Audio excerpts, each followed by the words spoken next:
ai đóng ít sầm nhôm xôm chạy tuần từ nâng cả này cầm chay ni phong đá ni pe bài bóng này dừng cầm pông tại khơi miền prong priệt tại mà đón nơi lừa bên này sân công rồi có tụm nè tụm nô tam rồi vậy propon tour sáp ấy chỉ đàm là chạy tuần từ nâng cầm chay online cầm chay online nông miền tiệt sáu cứ cầm chay online bỏ chấn hay nâng cầm chay online ở bỏ buồn đi hay phi tràn dừng khơi thàกระทรวงมหาดไทยก็ลุกมีวิธีการได้ปันแต่การตุบสกัดนี่คือเหมือนเจ้าอนุเตะให้เอาไว้ได้จีบพิบสมอกสมัยสำหรับบอลโปรบิจิโปรสคือทามีนพอรำคาญในการตุ่มเนี่ยตุ่มน้องตามระยะประปอนตุลซับเนี่ยคลามาทั้งไงปีใบดองในขนมการแต่ตัวตุลซับปีเนี่ยได้คอร์มอสดมเรื่องถักวัดมีการฝากขาดที่ขนมการกำใจออนไลน์นี่จะดำละปันแต่เนื้อเป้ได้มีการกำใจหาย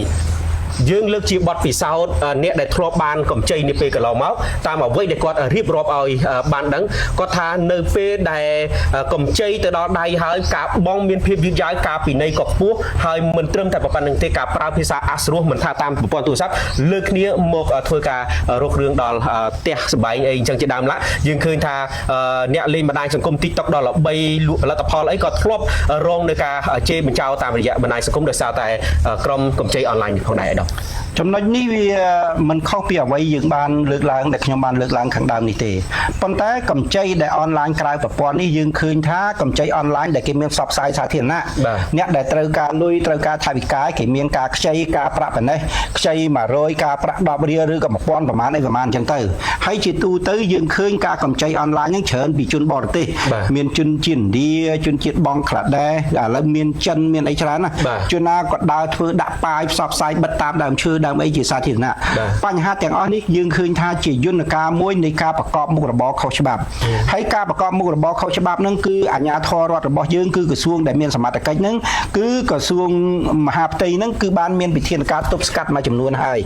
ក៏បានការផ្សព្វផ្សាយដែរដល់បងប្អូនប្រជាពលរដ្ឋដែលបានយល់ដឹងខ្ញុំឃើញថាវាមានឥទ្ធិពលមួយចំនួនហើយនៃការផ្សព្វផ្សាយការចូលរួមដោះស្រាយដោយក្រសួងមហាផ្ទៃតាក់ទងនឹងកម្ចីអនឡាញនេះទី1រហូតដល់អ្នកខ្ចីខ្លះយើងឃើញថាបើគ្មានលក្ខណៈមួយគេហៅថាជាឯកសារច្បាស់លាស់ទេយើងមិនអាចនឹងបាច់សងក៏បានដែរវាមានបញ្ហាអញ្ចឹង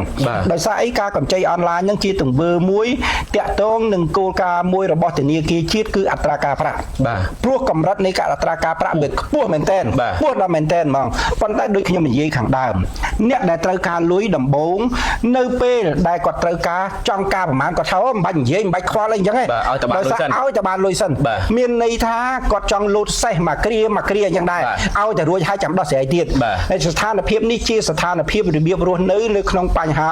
បរិបទនៅក្នុងសង្គមឬក៏នៅក្នុងសកលលោកដែលមានបញ្ហាវិបត្តិសេដ្ឋកិច្ចដែលមានវិបត្តិសេដ្ឋកិច្ចបញ្ហាវិបត្តិសេដ្ឋកិច្ចនេះមិនមែនតែប្រទេសយើងទេប្រទេសទាំងអស់នៅលើពិភពលោកតែមានវិបត្តិយើងដឹងហើយថានៅឆ្នាំ2000យើងមានវិបត្តិធំមួយគឺជានៅសកលលោកគឺជំងឺឆ្លងកូវីដដែលជំងឺសាហាវមានវិបត្តិ 3-4 ឆ្នាំក្រោយពីកូវីដមិនទាន់ចប់បង្កជាសង្គ្រាមលក្ខណៈស្ទើរតែសង្គ្រាមលោកលើកទី3ហើយរវាងប្រទេសរុស្ស៊ីនៅអ៊ុយក្រែន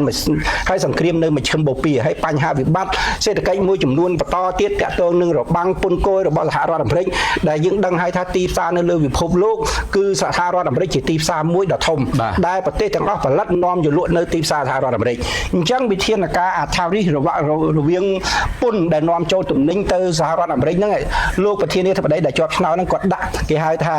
ការចរចានៃកម្រិតអត្រាពន្ធវាខ្ពស់ដល់ហើយអញ្ចឹងវាធ្វើឲ្យមានការប៉ះពាល់អញ្ចឹងកាលណាវិបត្តិសេដ្ឋកិច្ចវាដូចជាប្រព័ន្ធសរសៃឈាមរាងកាយរបស់មនុស្សយើងអញ្ចឹងវាមានស្ទះវាមានកកលើទាំងណាវាធ្វើឲ្យចរន្តឈាមវាដកស្រួលកាលណាលំហូរសេដ្ឋកិច្ចកាលណាអត់មានការផ្លាស់ប្ដូរផលិតផលទំនិញចេញចូលអថវិកាដើម្បីយកបំពេញសេចក្តីត្រូវការរបស់មនុស្សនៃការរស់នៅក៏វាមានបញ្ហាទាំងដែរដល់មនុស្សវាមានបញ្ហាវាកើតនឹងល្បិចកិច្ចកលគ្រប់សពបែបយ៉ាងដើម្បីចង់ដោះស្រាយបញ្ហាក្រៅច្បាប់ឬក៏ក្នុងច្បាប់វាទៅរមមធ្យោបាយមានន័យថាចុងក្រោយវាអាចទៅជាអំពើមួយគេហៅថាធ្វើយ៉ាងម៉េចឲ្យតែបានលេងគិតខុសត្រូវបញ្ហានឹងអញ្ចឹងរឿងការកម្ចីតាមអនឡាញនេះខ្ញុំយល់ថាបងប្អូនប្រជាពលរដ្ឋដែលបើយើងគ្មានបំណងទេទោះបីមានគេហៅទូរស័ព្ទគេខលទូរស័ព្ទគេផ្ញើសារយើងកុំទៅបាច់តាក់ទងឆ្លងឆ្លើយជាមួយគេព្រោះយើងអត់មានត្រូវការទេតែបើយើងមានតម្រូវការយើងត្រូវរកតាមប្រព័ន្ធធនាគារឬក៏តាមមធ្យោបាយណាឲ្យបានត្រឹមត្រូវជៀសវាងតាមរយៈអនឡាញនឹងវាបង្កជាបញ្ហាច្រើនហើយបញ្ហាអនឡាញនេះក៏ឃើញមានគ្រោះថ្នាក់ដែរមានយកទៅសម្លាប់យើងដឹងហើយថាកន្លងមកមួយរយៈមុនជាមួយចិនជាមួយអីក៏មានបញ្ហាច្រើនដែរបញ្ហាអនឡាញនេះបាទខ្ញុំសូមអរគុណអាយដាម